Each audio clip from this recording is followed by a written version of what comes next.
Welcome to the Automotive Diagnostic Podcast. We're going to explore ways to sharpen our diagnostic skills, find learning resources, and hear from experts in the automotive field. Hey, what's up, automotive world? This is the Automotive Diagnostic Podcast. My name is Sean Tipping. I will be your host today.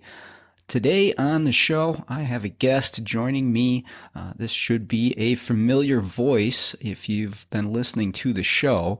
Matt Fanslow. Matt was on with me back in March. You can check that episode out as well. Matt is a really smart guy.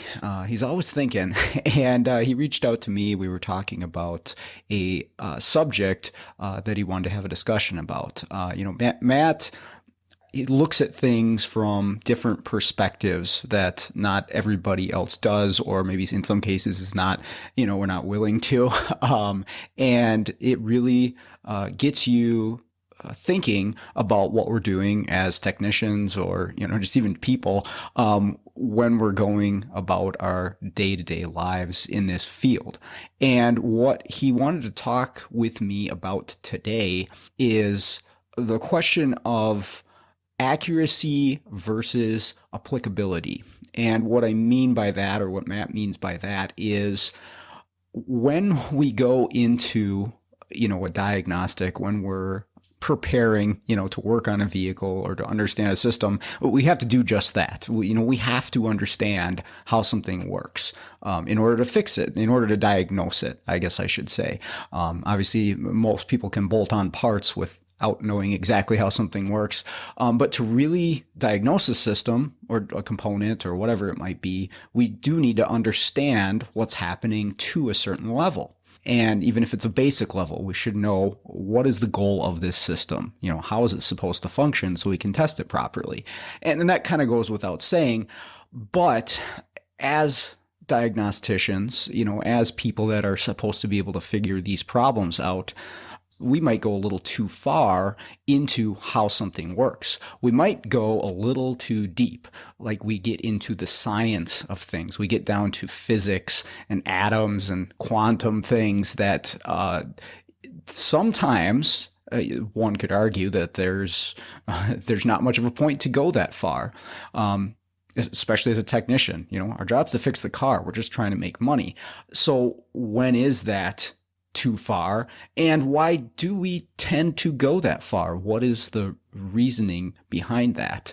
And not only as technicians, but also as presenters, trainers, instructors, when we're presenting something to technicians, when is it just going way too far when we get into the science? And again, why do we tend to do that in this field? Because we do see this a lot.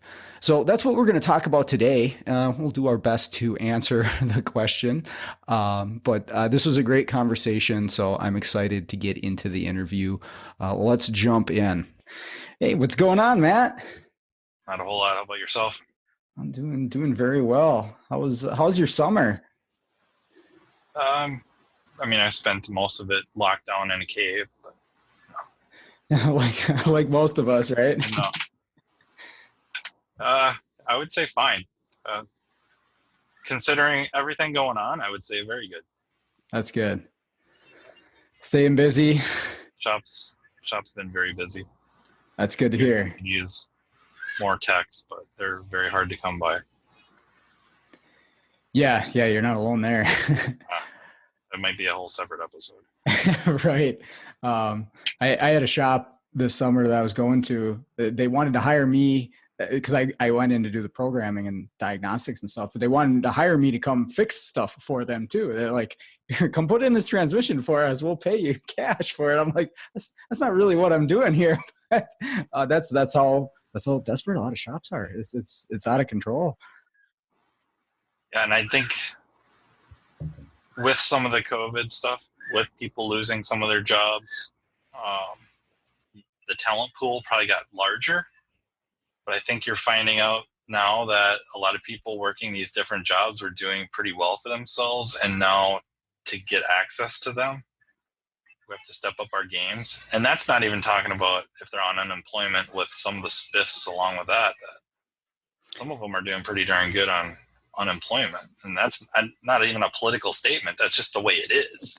Yeah, it's a fact. Yeah, for And sure. so it's hard to hire them away from being at home all the time, making pretty decent living. Yeah, no kidding. It's I have a few students in my class where, you know, say a similar scenario. Yeah, they're making significantly more money on, you know, that side of things than going to work fixing cars. But yeah, like you said, that's a whole nother conversation, I guess. Yeah, it would be a big conversation. We'd start out with the problem with cars just aren't worth that much money when it comes down to it. And you're competing against entities that want our skill sets on stuff that's worth way, way more money, and they have much more means to compensate. I mean, we're in trouble right off the get-go. Yeah.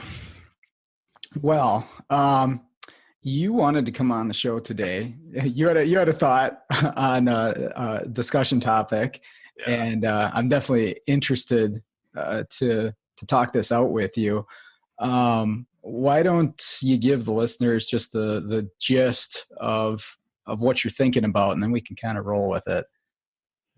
Well, Sean and I messaged one another periodically, and I recall a few years ago, quite a few years ago actually, on IATN, on one of the forums, there was a shop owner at the time named Phil Fournier, or Fournier, I'm not sure. I thought it was pronounced Fournier, but Fournier, who was in a discussion, and he mentioned something about sometimes applicability is more important than accuracy.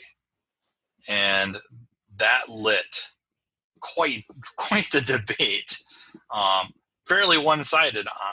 You know, a lot of people against him, and although I wasn't involved in it, I think I would have argued for the side of accuracy at the time. I think I really would. And now in retrospect, having gone down a few rabbit holes, I'm seeing things in a slightly different light. And I'm thinking maybe, I'm not thinking maybe, I'm thinking he's right. And we're probably nitpicking a little bit about where I'm going with that. But I think the reality is applicability is that probably trumps accuracy, because there is a limit to where we need to know something, how in depth we really need to know about it. If we wanted to pick on electricity, right? A lot of people have fixed a lot of things, not just cars, a lot of things, thinking about electricity as water, you know, as a fluid. Sure. And part of this was spurned too by just, it seems like a rash of namely on social media, of posts and discussions about how things really work, or what's really going on with this, or how does that function in reality. And some of that stuff's really cool to know, and a lot of it will not help you fix a car any faster or any better. And I guess I want to be careful too. I don't want to deter people from digging. But yeah. Nobody needs any training. We'll just part swap, and then that's just Google it. And play the odds, and you're probably going to be right quite often, anyways. But yeah, it's crazy. You know, you can go so deep into any topic. It doesn't even have to be vehicle, automotive related. You go so deep in something, and you're eventually hitting a science of some sort, or physics of some sort, and getting, at least for me, I know, way outside of my realm and my understanding of things, and I'm still trying to figure stuff out. And like you said, when you get to that point, it's cool to know, it's fun to know, but does it actually help you fix the car? And I don't know, maybe in some, you know, unique situation, it might help you, but in a lot of times, maybe not. Maybe you're wasting your time with all of that that digging. And there's been quite a few discussions, I think, on like oxygen sensors, the older galvanic cells, zirconia, that they didn't really sense oxygen. They're named oxygen sensors. They weren't really sensing oxygen. They're more really lambda switches, and what activates them is a combination of things. And I remember that coming up in discussions, and it was really spurned by a certain group of, I don't even want to call them techs. One of them was a tech, but a lot of them were really heavily involved in emissions. Okay. And that's really where that started to come into question, because they were witnessing certain things that were difficult to explain. Why are we getting this trim shift with a misfire? And if it's sensing oxygen and you have a 4-cylinder engine with a dead miss, why am I not getting 25% correction if it's measuring this 25% more, this blast of oxygen going by it, or uncombined air, or unoxidized air, if you will. And I shouldn't say oxidized air, but air used to oxidize the fuel. Right. Why isn't it shifting that much? What's going on here? And then all of a sudden you start asking these questions, and they lead to more and more answers and deeper answers. And it turned out even SAE, some researchers had, SAE had papers from researchers that were looking into like why is the O2 sensor act this way in a misfire? Why does it act this way in this scenario? What's really going on? And they had to answer that for themselves too, for just fuel control. They have to come up with the strategies, because they have to produce a vehicle that, performs enough that a customer wants to drive it, and more importantly, meets emissions. So they need to know these things. And now with, technology's moved on, a lot of that's shifted. It's not as true as it used to be, but you could understand how that would, how that path got started and why they followed it. Yeah, and for the average tech, do I really need to know the oxygen sensor is not sensing oxygen? I think you could make an argument, and that's not to, I'm not going after anybody for even trying to discuss it, because it's really interesting to know what's going on. And when you see this phenomenon, this explains it. This is why this behaves this way. We thought it, sensed oxygen, and you're going to fix a lot of freaking cars with that idea. But if you're really paying attention, you're one of those that uses data, scan data, fuel trims, you're going to see that sometimes it doesn't add up the way you think it would. And this helps explain why. Yeah, I had John Gillespie on, and he was talking us through the O2 sensor operation for a narrowband, and super smart guy. Yeah, and it's so interesting to know that stuff. But I made the comment to him while we were talking about it. I mean, I spent almost all my time in the field as just a regular technician doing my thing at Firestone, and I never even thought about any of that stuff. Like, never knew any of it. It was an oxygen sensor. It detected oxygen, and I'm sure I made some mistakes, but for the vast majority of time, I did just fine. Diagnosing, replacing, fixing whatever I needed to do with the oxygen sensor. So definitely, it goes to show both sides of it. It is really cool to know. It is interesting to know. We want to figure that stuff out, but no, I think our egos, we kind of want to be that guy, especially in our circles that we run in. That I remember reading some of them would be in like chat rooms, and then some of them were on forums where the quote unquote heavy hitters, if you will, at that time, and some of them are still very much heavy hitters, would talk about catalytic converter type stuff, using gas analysis, testing catalytic converters for conversion efficiency, whatever. And you'd make a statement, and they would be able to say, well, that works for this manufacturer or this platform on these manufacturers, but it falls apart when you go to this manufacturer or this platform. Same manufacturer, two different platforms, two different strategies for catalyst monitoring or whatever strategy for feeding the cat. And, okay, I kind of want to be able to do that. I want to know that. Well, then you spend hundreds and hundreds and hundreds of dollars, probably thousands of dollars on research papers. You get your account with SAE and you download and buy all these papers and buy these books, and you start reading through it. And the next thing you know, you're like them. Instead of being able to talk even more and more specifically, you end up having to talk more and more vaguely because you have to try to encompass all these different things. So while striving to be able to speak very specifically about how this really works, you end up having to talk very, very vaguely so that somebody can't sit there and go like, well, yeah, but that doesn't work on this car. Well, that doesn't work on that car. And Yeah, that's an expensive lesson. that statement that or the quote, the more you learn, the less you know, sort of thing. And the more broke you are. Yeah. Well, monetary and time. I mean, this stuff's time consuming to not only, read or watch videos or whatever, but I mean, sometime for me, I really got to like sit down and draw it out and try to have it make sense for me, because I'm not a guy who can just read one of those scientific research papers and understand it. I have to like look up a term and see like, okay, all right, I got to write down a simpler word for myself here so I understand this. So it's time consuming too to really try to wrap your head around some of these things. And they're throwing math at you. Yeah, there's equations like, hold on. This is a car I'm trying to fix here. Like, I recognize the numbers.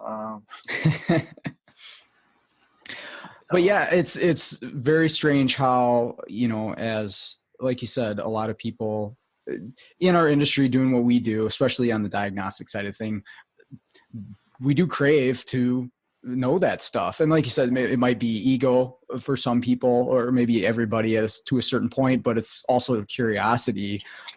And I think the more that you get into it, the more that you want to know. At least for me, I start finding out, oh, okay, there is all these intricacies to all of these different components, and I want to learn more. I want to figure out more. And yeah, you just keep going down those rabbit holes. One of my first trips down a rabbit hole was trying to help write a class for a training company on inductive current probes. And like an idiot, I started really asking myself, what's a magnetic field? Dude, that was a bad idea. That was a bad idea. Because, everything you thought it's so wrong. and then now you're trying to put together this class talking about quantum field theory. And you submit it in and they kick it back like, we're not presenting this. Who cares? You clamp it around the wire and it measures the current flow. Go with that. Right. It needed to be done, 2 weeks ago, and you've got 67 slides on quantum fields. It's like, no. And that is an interesting perspective to take. It's one thing for your technician that's out in the field doing this stuff, but if you're training or teaching and preparing material, then I don't know, you start to think about, well, what if they ask this question, or what if they want to know this, and you don't know, so you got to keep digging and keep digging. But again, like a technician, is that necessarily beneficial to the student to know all this stuff? Well, and it gets back a little bit to the ego too, where as a presenter, do you want to be known as the smart guy, the smartest guy in the room, or one of those really, really smart instructors? Or do you want to have a group of people in there that the vast majority, when they leave the next day, the next week, the next month, can apply what you talked about and fix the car? And that, that's the medium you try to hit. I think most presenters, that's what you would try to hit, but sometimes your ego gets involved and it's like, hey, this will be kind of cool. We'll talk about, perturbations of a quantum field. They'll get a kick out of that. What? You just put everybody to sleep, dude. And even if you didn't, there's very little application for that as you're fixing cars the next day. Yeah, the only thing I can think of for some of that stuff where we would discuss field interactions is maybe lead capacitance, or remember cross-firing when we had plug wires? Sure. And you'd get a inductive misfire or depending on who you're talking to, what kind of a misfire you're going to get. And because if you had these plug wires running along one another parallel for very long, when one plug got fired, it could induce spark in the other plug wire and fire two spark plugs at the same time. And depending on firing order, you could get a misfire off of that because one's firing about when it would need to either start igniting or, so there's a very... Now, the guy that figured that out, that nailed that down and figured out what was happening, do you think he really understood all of that scientific stuff? Or do you think he just got lucky and moved apart a couple spark plug wires? He saw on his Sun machine that probably the raster pattern, we have to think about this a little bit, where you're seeing multiple, this one's firing twice. What? Okay, maybe I got a leaking distributor cap. Okay, put one on. That didn't fix it. And then I'll put plug wires on, and maybe he fixed it, but then he got another one just like it. And realized that if he crossed them at 90-degree angles, it would cancel it out and fix the issue. But yeah, I don't know. No, I don't think he was thinking about field interactions or anything like that. The other thing is like lead capacitance. A lot of times we look at CAN networks with certain scopes. And I really shouldn't say certain scopes. Most scopes that we would use, it has nothing really to do with the scope. But when we're scoping CAN networks, they're noisy a lot of times. They have a lot of ringing. A lot of times that is not the network itself. It's our test leads. The capacitance of the leads. Okay. So capacitance can be kind of a deep subject, but sometimes thinking about it as having some, not only mass itself, the electricity, if you will, it also affects on the outside of that lead. So, there's electrons everywhere. Yeah. Now, because we have either a current flow or an electric field built up, we're going to attract or repel electrons around there. And if they're attracted to it, you're adding mass, right? And that accounts for a lot of it. So if we get the really low capacitance type test leads, they're a little more expensive. They might say 60 megahertz or 250 megahertz leads, and they're usually relatively short. If we were to look at them, they're heavily shielded, and the strand of wire through the center is very, very small, a hair. And that's to minimize the effect of that. And if you were to hook your scope up and look at networks using those leads, all of a sudden you notice that the network is a lot cleaner. You're not getting the ringing anymore. Okay. So, we could go not super deep into, I suppose it would technically be quantum mechanics to explain that. And I'm not sure I know offhand a way to explain it outside of that. Yeah, I don't. I'm actually learning stuff here. That's very interesting to know. Yeah, I think there's a lot of people were surprised because it's never an issue. It was never an issue until really CAN, and we had low voltage and fairly fast for an automotive signal. And then, we used to have or not used to, but a lot of us have 10, 15 foot test leads and hook our scopes up to it. And wow, that's really noisy, but there's no issues. And we got some known goods. So that's what it is. That's the mental image we have. Sure. And then somebody hooks up their industrial scope with more industrial test leads, high or I should say low capacitance leads, high speed leads, if you will. And all of a sudden it's like, wow, it's really clean. What's going on here? And maybe it's scope loading or whatever. It's like, oh no, their input impedance is the same. Now let's take these leads and put them on my scope. Oh wow, looks clean. It's got to be the leads. Do I have bad leads? Buy new leads? Same issue. It's not the leads are bad. It's just they weren't really designed to look at this fast of a signal. Yeah, a scope is a great example to to apply what we're talking about. You can go down so many rabbit holes using a scope. Of course, the scope is going to help you understand what's going on these circuits so much more than you ever would otherwise, because we can't see electricity. But yeah, you can go down all these different rabbit holes, like looking at noise on a network. I've done that for sure. And noise on a signal. People chase noise. Oh my. Yeah. I mean, and it's sure if we say this, anybody listening to this in the very next car they're going to hook up to, and it's going to be noisy, and it's going to be one of those that they should be chasing the noise. But the vast majority of the times, one thing with like scope training is or scope discussions with people that are interested in scopes is they're always looking to really nitpick these signals. They're looking for any little abnormality, and that's a clue. And I don't know, most stuff, it's blatantly obvious. Like, you're not using your scope to really nitpick. If you are, I mean, hopefully you have a lot of experience, or else don't. Just stop doing it. Wait, maybe someday.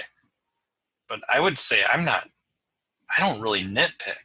It's either really there, like obvious, or I'll maybe make a mental note of this aberration or whatever, and I'll move on and come back to it if I have to. I'm trying to think, like, in general signals that we look at with a scope, what is the most nitpicky thing, or the smallest type of signature that we would pay attention to?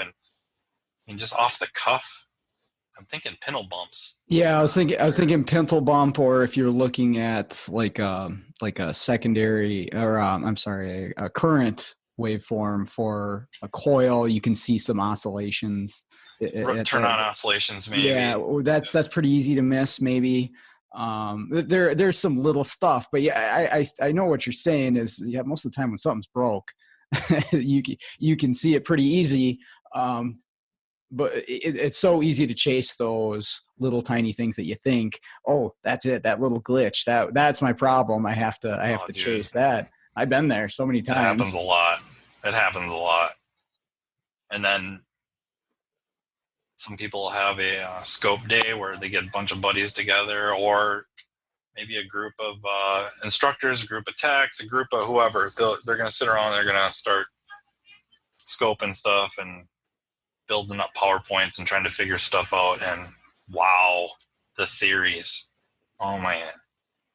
I remember when Pico had really just come out with the WPS, the pressure transducer, and at a function where there's a group using first look sensors and the WPS and stuff like that. And the first look sensor is a piezo transducer. Mm-hmm. And there's a few of them out there now.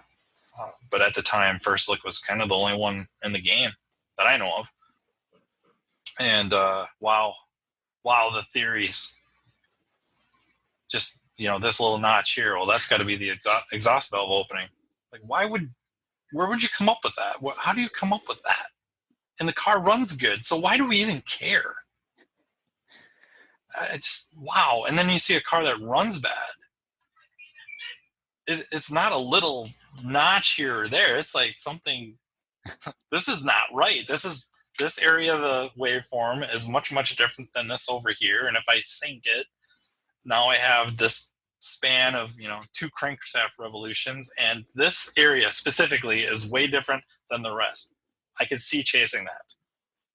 But wow, zooming in on the actual pulses, Like, oh, this little notch here, that's got to be the intake valve opening, or it's not shutting all the way. Like, where would you come up with that? Well, and I think, some of this stuff, it really comes down to what is your goal with some of this stuff? Are you just trying to make money, or do you really just want to learn about things? Because, if you're just trying to figure things out as far as pressures or voltages or whatever you're looking at, I mean, that is it for me. It's really fun to spend the time on that stuff. And I'll waste a couple hours just messing around with a good running engine or whatever, looking at this sort of stuff. But, is that making me any money? No. So if that's your goal, you want to be productive in the shop, you want to be, just rocking those cars out. I think it will come through and help you at some points, but it's tough to measure it. How valuable is that time spent? I think if approached properly, and it's kind of one of those where you check your ego at the door. And even if you're doing this research on yourself, so we'd be talking a little bit of cognitive bias here. Kind of check your ego at the door. What you're talking about, I think the net benefit could be good in that hopefully over time you start developing that sense of, when do I follow this, or do I abandon this and go a different direction? Because sometimes, like the best diagnosticians I know, a lot of times they know what not to chase. They know when they start going down this road that this is not, they just either a hunch or, of course, experience. I don't think this is going to take me where I need to go. I can put up a flag here. I can always come back to this, but I'm bailing. Instead of spending 2, 3, 4 hours or 2, 3, 4 days going down this road, I'm going to, within 10, 15 minutes, I already got this hunch. This is not leading me where I need to go. I'll plant this stake here. I'll plant the flag here. I'll leave a mark. I can come back. I can always come back and back it up, and I'm going to think this through and pick a different path. And that's some of the best techs, diagnostically speaking, I can think of. They're really good at that. They're so good at that. Just ignoring certain information that might cause others to,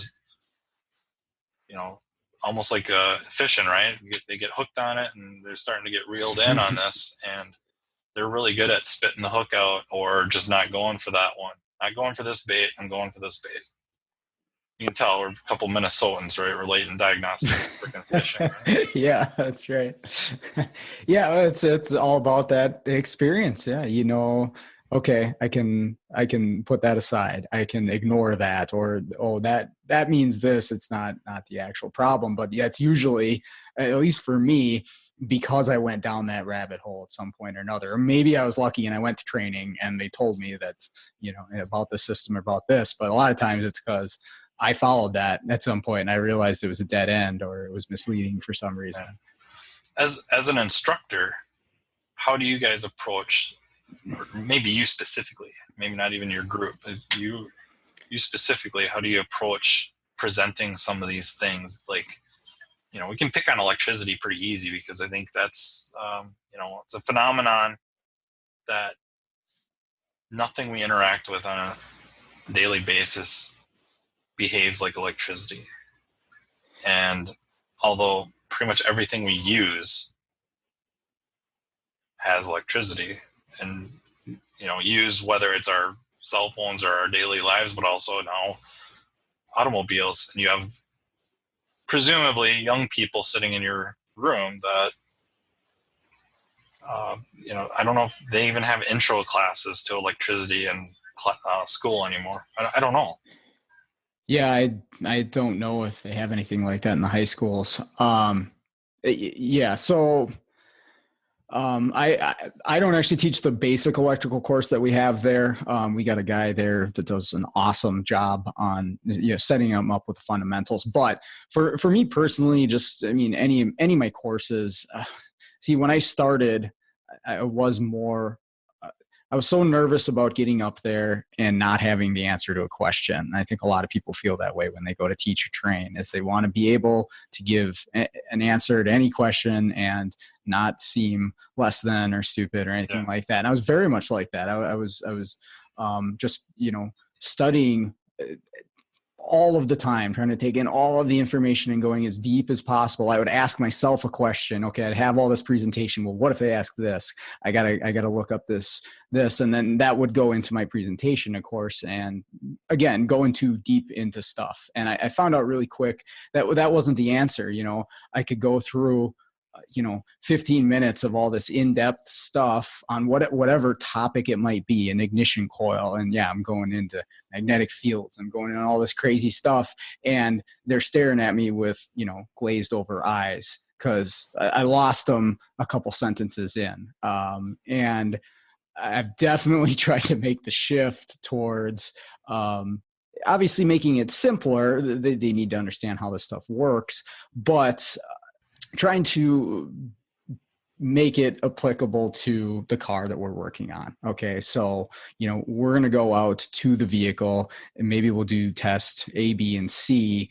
How does our understanding of that component relate to these tests? What are we seeing in this test that shows us how this component's actually working, and trying to keep it within that realm. And if somebody has a question, hey, I'll try my best to answer, but I found out the best thing is if I don't have the answer to the question, which is plenty of the time, let's do a little research together. Let's see if we can figure out, the answer to that question. Most of the time it's doable. And sometimes you hit that wall and you're just like, well, that's the way it works. And that's the way you leave it. But I mean, I tell you what, teaching is just, it's an ever evolving thing for somebody who's doing it. You learn just as much, if not more, than the students that are in your class all the time. It's such a unique experience, I think. Yeah, I was curious if they just kind of skipped the whole, I remember my basic electricity classes and both courses, or I shouldn't say courses, programs I went through. They always started out with the, the atom, electron shells, valence shells, stuff like that. Sure. And then I don't know if that was just for material. I don't know. I get wanting to talk about conductors and insulators and semiconductors a little bit, but I've always wondered if they just skipped that, if that really served anything, and we just really kind of got into more of the function of it. I don't want to say Ohm's law, like we're just busting out equations right away, but more of that process of current, voltage, resistance type things. And resistance can be a load, of course. Just kind of skip the whole sciencey stuff, and that would have kept more people engaged and able to better apply it. I don't know. Just kind of thinking out loud. It's very possible that, and yeah, it depends on the person. Some people are really into that. I remember going through pretty much the same thing you did and learning about valence orbit and all this stuff, and I thought it was really cool. I was like, oh man, this is so cool. And yeah, other people, that's not going to be the way their brain works, and they just want to know how to fix the car. What do I need to know to fix the car? But I mean, the other thing too is with so many of our students is a lot of the stuff you have them do it on paper, and even if they can read a diagram, it's a whole nother ball game when they get out to the car. And we can understand the science of something, to the very tiniest detail. Can we apply it to the car? And that is one of our big focuses is let's get them out on something, on a vehicle, on a real life component, put some tools in their hands and make sure that they can do these things, that they understand these things. That's where that learning really happens too. That's where they lock it in. These skills that they can grow after the program is by doing something. You got to have classroom, you got to have some theory, you got to go over this stuff, but getting them out there and doing it, man, that's where I see the light bulbs come on more than anywhere. So I guess the question would be, electrical is definitely one thing, but where do you stop, in your search for knowledge on some of the components or systems or cars? Because you got to have some understanding of how something works, obviously, if you're going to diagnose it or fix it. But there's got to be a reasonable cap at some point, uh, where we say, okay, that's enough. I don't need to go any further with this. Yeah, I wrestle with that a lot. Where do you stop? Where do you draw that line? And I think it's almost on the presenter that I don't know. I guess I keep coming back to ego a little bit, and you have to have an ego. You have to have a certain ego, or Some confidence in what you're talking about. Yeah. yeah, well, or that maybe pride and ego are going side by side a little bit. Not that one isn't part of the other, but we'll end up in a psychology discussion. But to be good, like whether you're striving to be productive, good tech, the best tech, in the shop, in your town, on the block, in the county, in the state, in the country, whatever that goal may be. And none of them are right or wrong. It is what it is. You got to have a goal, right?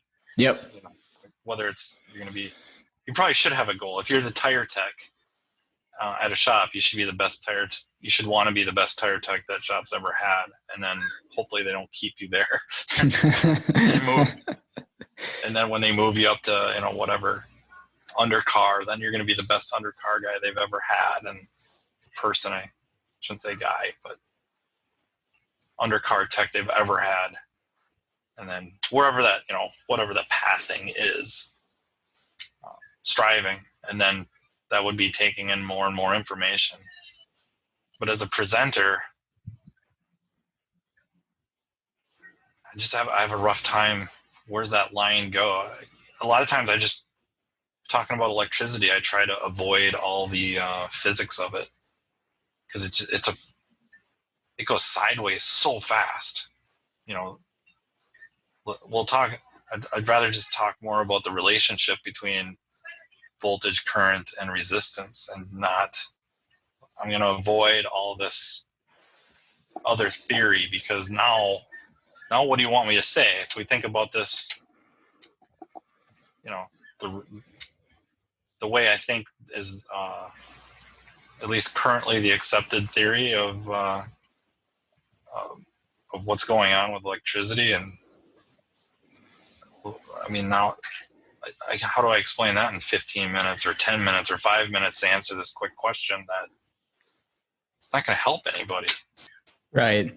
And now I sound like kind of an egomaniac up there talking down to people or something.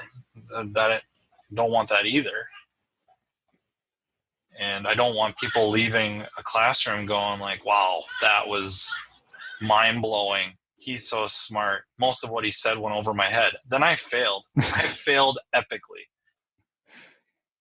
I would rather you be like, he seems like he knows some stuff, but a lot of this stuff I'm going to take back. And maybe they won't even know it when they leave. Maybe it's kind of like, wow, he sucked. And then they go and fix a few cars because of it. And they're like, he wasn't so bad. That came in handy. That worked. I'd maybe rather be that guy. Well, I'll tell you, I know we both go to John Thornton's training, and hopefully there'll be some live training at some point in the future. But he's got some online stuff coming out. Yes, he does. Automotive seminars. Did you do the ADAS one yet? I have it on my computer. I have not watched it yet. I've been so busy, but I've been meaning to sit down for a few hours and check that out. I might have it too then. I guess I was waiting for that email, like it was ready or out or show up at whatever time on, this bat channel and watch it. But I'm either didn't get the email or missed Yeah, it or went to spam. I caught a couple of the stuff going to spam. It sucks. I think they put it on your account or something through their website or something like that.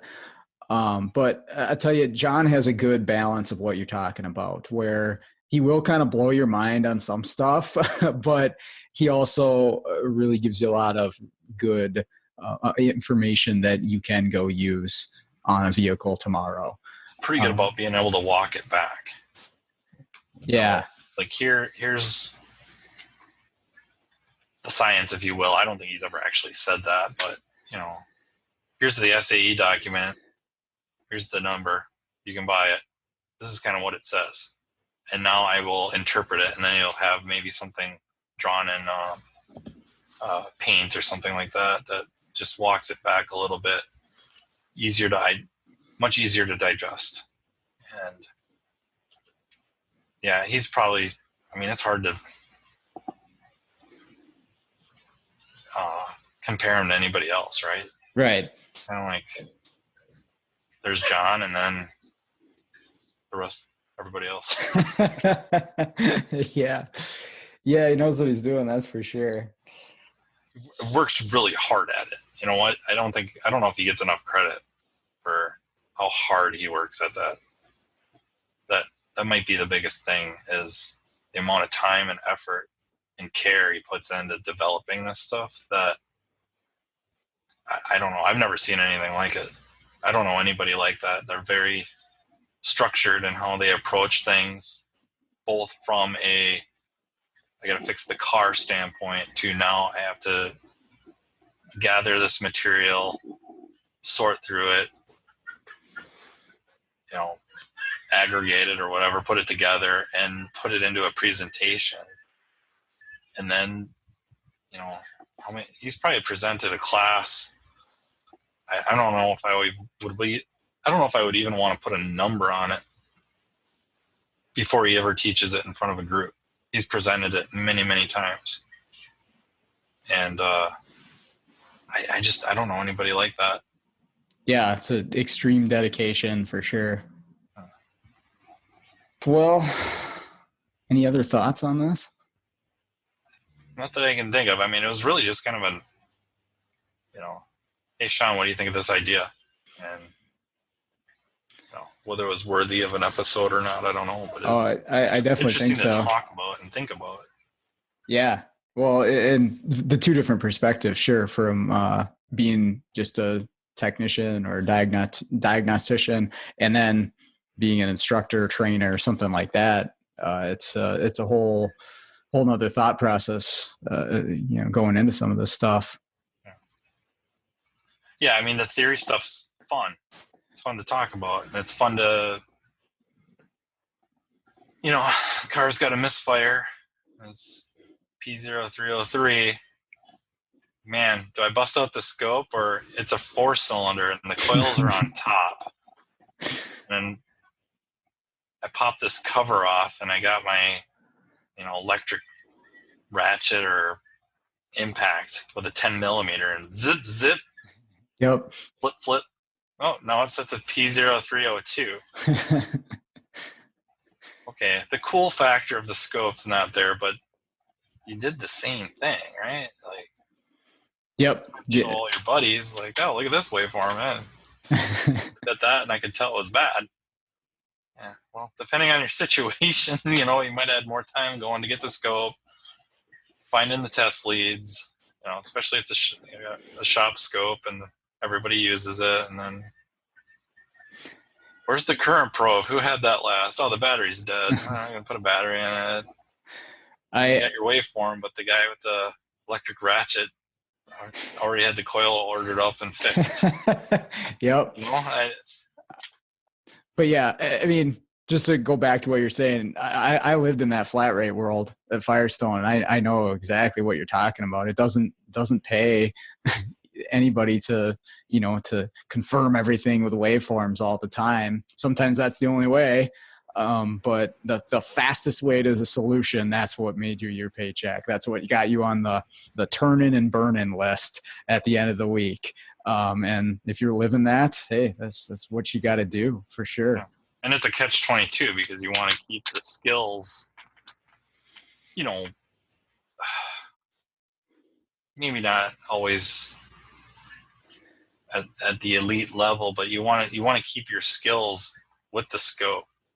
Just even the familiarity of it, right? That conventional means haven't led to the result you're after. So now you're going to bust out the scope. And then it's like, oh man, how do I do that again? And because it's been a while. That's when you're looking at those little tiny glitches like, oh, is that my problem? Because you haven't looked at any. Yeah. So you want to keep sharp on some of that stuff, but then on the flip side, you can't get too caught up with it either, because that by itself can send you down the rabbit hole just in trying to get everything up and going. Not that scopes are so hard to get up and going. I guess depending on what you're using, I would just highly recommend having a kind of a diagnostic cart, if you will. That's kind of got the leads and everything ready to go. If you have a laptop or PC-based scope, and even scan tools, that it's kind of there, ready, charged, and you can be up and running in the shortest amount of time possible, rather than everything in nice cases tucked away and full of dust because you haven't used them in forever, because you go to grab it and it's like, oh, I got to get the case, then I got to go find the laptop. Laptop's dead. Current probes of batteries are all dead. Somebody took the USB cable for the printer. And yeah. So yeah, you got to work on that balance. That's what it is. That sounds very philosophical. It's all about balance. That's right. We're gonna have to go watch Karate Kid now. You watched Cobra Kai? Oh yeah, both seasons. Okay, I'm only a couple episodes in. It's good so far though. It's pretty well done. I think we could probably critique some of it. I think they had a certain idea of the first season, and then they're kind of erring away from it. I wish they'd kind of get back to it, but I'm very happy with it. It was a very pleasant surprise. Yeah, the nostalgia is in full swing, at least so far from what I've seen. Got a lot of things going for it, though. You got the two main actors look a lot like they did, older, but I mean, it's not like Val Kilmer where he looked a certain way when he was young and now he looks a certain way. Yeah. That it's, I think Val Kilmer, I haven't seen Maverick yet, but I think he's got a cameo, and he looks much, much different than he did in Top Gun, where Tom Cruise, is an older version of Maverick, right? Yep. So these two guys, they look the parts. Like they look like they could be practicing karate and, still very reasonable. And I think that helped immensely. And then just the idea of where it came from, this different angle, I think that's just genius. I like the different perspective that you're seeing it from a different side, how everything went down. It was really interesting so far. And it's funny you bring this up. I was reading a study, because that's my life. I get bored too easily, evidently. But I was reading this study on the effects of, not the effects. I'm sorry, not the effects. The contribution of luck to success. And that is a little bit personified in the Cobra Kai. Okay. And you're kind of seeing this happen where the effect of luck, and then in this, it wasn't the actual study itself, but an example of the study was hockey players. And if you were born in the first quarter of a year, the chances of you progressing deeper at a high level in hockey goes up fairly dramatically. Even to the pro level, like if you pulled all the NHL players, I don't want to say, I would say maybe an overwhelming majority of them are all born in the first quarter of the year.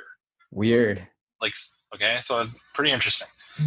And the reason being is that the hockey year, if you will, starts on the 1st, January 1st, for many programs, not all of them, but many. Right.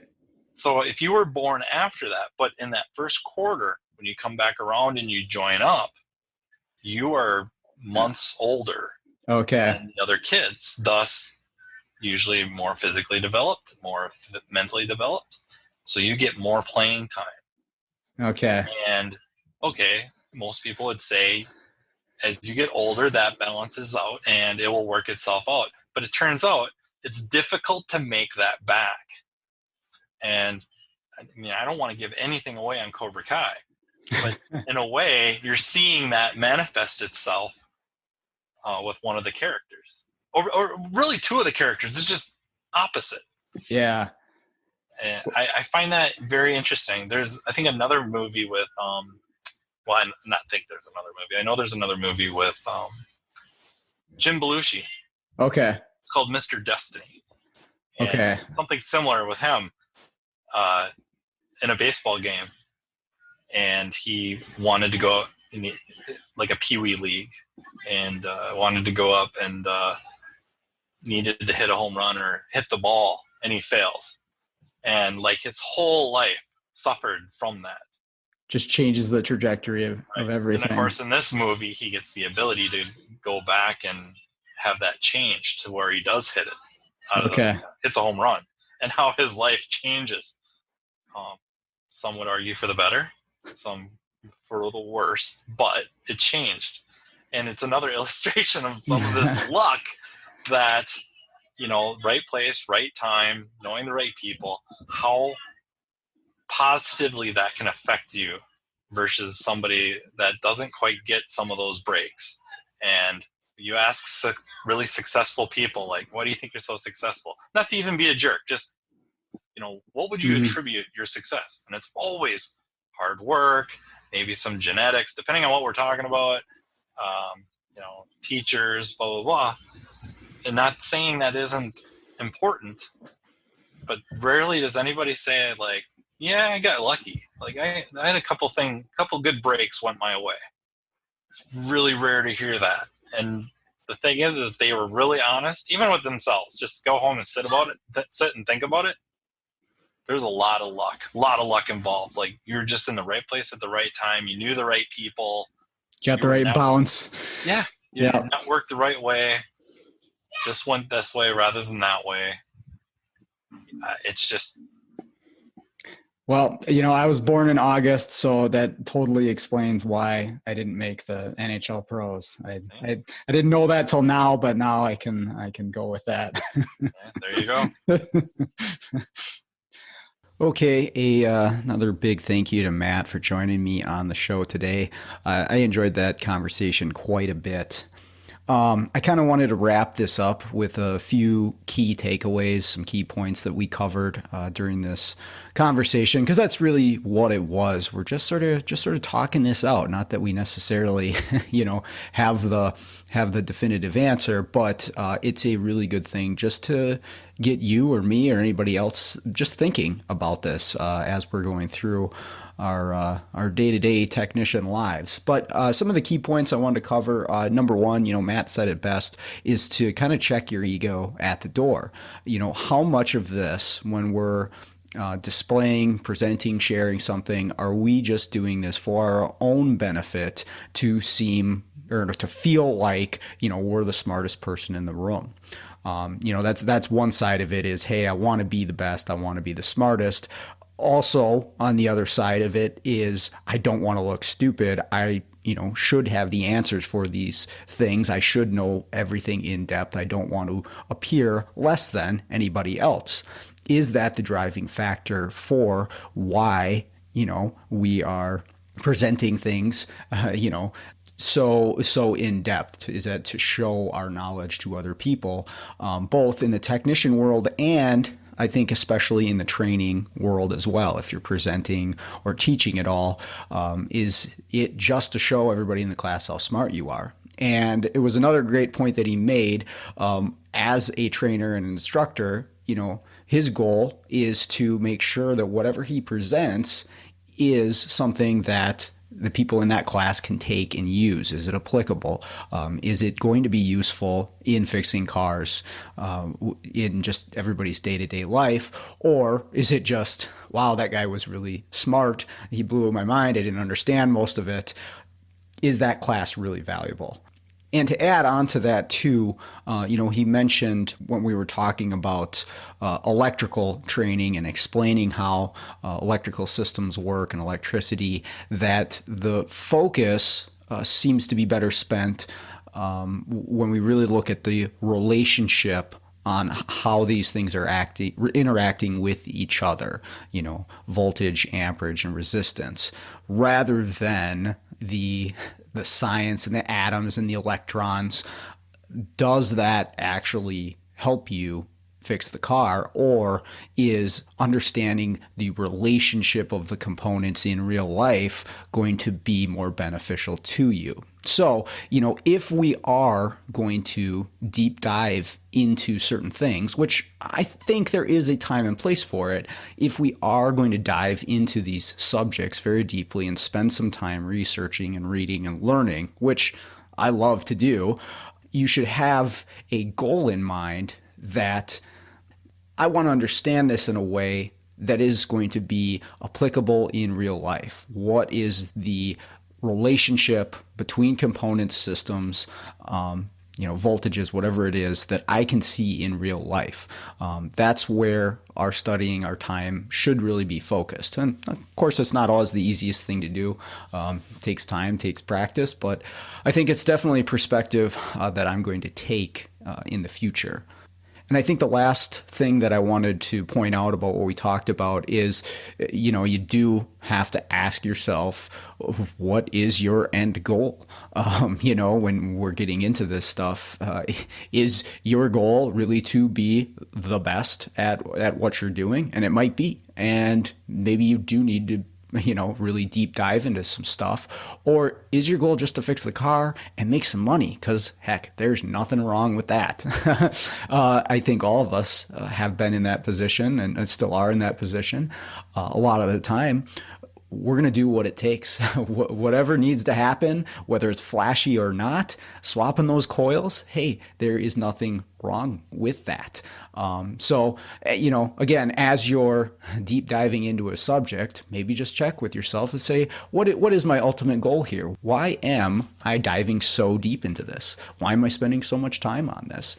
Is it pure curiosity? Is it ego? Or am I trying to make some money? Am I trying to impress somebody? What is that? So I want to thank everybody for listening today. Hey, if you'd like to be a guest on the show, I'm always looking for people to come on here and chat with me. So hit me up on Facebook. We will get you on. That's all I've got for today. Thanks again. And let's get out there and start fixing the world one car at a time.